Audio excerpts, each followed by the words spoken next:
visiter un peu l'histoire des SAP, parce qu'en réalité, l'histoire des SAP se résume à deux grands enjeux majeurs. L'un des enjeux majeurs, c'est la maîtrise et la simplification de tout ce qui est technologie. Il faut maîtriser la technologie et la simplifier du mieux pour derrière apporter plus d'efficience, plus d'amélioration, plus de profitabilité. Sur cette slide, le principal message, c'est le positionnement des métiers de vos organisations et du support que la technologie apporte à ces métiers. Traditionnellement, et ça c'est une étude qui a été menée par Forrester en 2016, elle révèle clairement que 72% du temps que les professionnels IT qui s'occupent de tout ce qui est infrastructure, matériel, logiciel passent, c'est pour gérer tout ce qui est back-office, amélioration de l'efficacité opérationnelle derrière le métier des organisations. Et rien que 28% étaient accordés à l'innovation. Ça, c'est la réalité de 3/4 des organisations, notamment dans nos régions. SAP a été conçu autour justement de la gestion de la complexité avec l'ERP, la première version de SAP, il y a 45 ans. Et ça a évolué en fonction des besoins des organisations qui ont vu leurs besoins partir du souci de maîtriser la donnée et les flux, dont les transactions, depuis l'acheteur jusqu'à celui qui vend, en passant par la maintenance, la production, la finance, la comptabilité, les ressources humaines, avec la transaction. Je vais vous montrer un écran SAP de l'époque 91 et vous allez voir un écran SAP de 2015 avec ce qu'on a appelé HANA, qui est la plateforme vers laquelle on a évolué. Donc jusqu'ici, je m'attelle à vous montrer que le monde change, les besoins et les problématiques des organisations, quelles qu'elles soient, changent parce qu'elles poursuivent deux objectifs majeurs. Un, je veux maîtriser et réduire au maximum mes coûts. Deux, je veux accélérer ma vitesse de capture des opportunités de marché pour être compétitif et améliorer mes marges.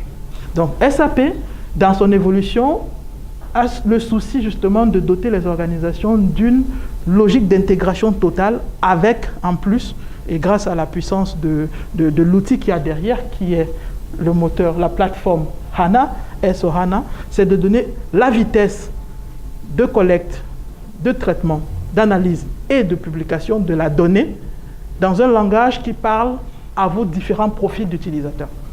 C'est pour ça que désormais vous avez une unicité de données visualisable en temps réel, depuis la transaction convertie en information prête à aider le décideur à dire je vais à gauche ou à droite.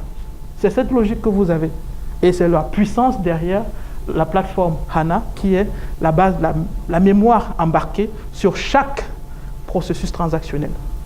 La deuxième chose, c'est tout ce que vous avez autour de l'intégration. Il y a une slide, je vais revenir là-dessus. L'intégration native, totale, depuis le fournisseur du fournisseur jusqu'au client du client, en passant par tout ce que vous avez comme processus opérationnel, processus financier au sein de vos organisations respectives. Les activités de vos organisations. Et c'est ce que SAP fait dans sa stratégie, qui est de vous donner les outils les plus intégrés possibles avec toute la simplicité qui va avec. Et donc, en dessous de ça, SAP, qui traditionnellement ne faisait pas ou ne concevait pas les bases de données, je suis là, a développé une base de données qui s'appelle HANA.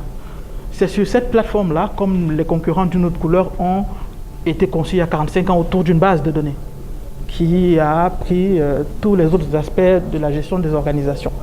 Donc SAP l'a fait pour offrir une puissance de restitution, une puissance d'intégration, une puissance de mutualisation qui permet aux organisations d'avoir des longueurs ou des coûts d'avance dans leurs domaines respectifs. Cette puissance de calcul, elle est embarquée dans S/4HANA.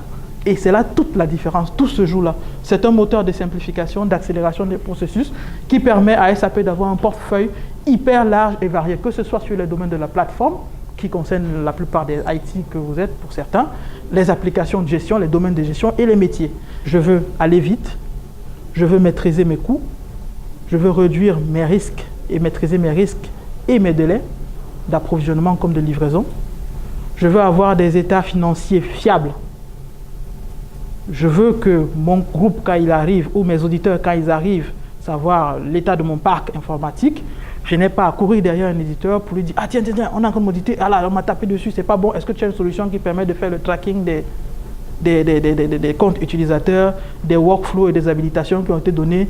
Autrement dit, que j'ai un outil qui me dise qui a fait quoi dans le système, qui n'a pas fait quoi, d'où vient l'erreur, le nombre de logs que tel... Ce genre de problématiques-là, aujourd'hui, la technologie met des leviers. Développer un vertical spécifique à la gestion de la forêt qui s'appelle Farm Management by quelque chose on SAP for HANA. Et le même partenaire a développé ce vertical qui fait toute la partie Grower Management.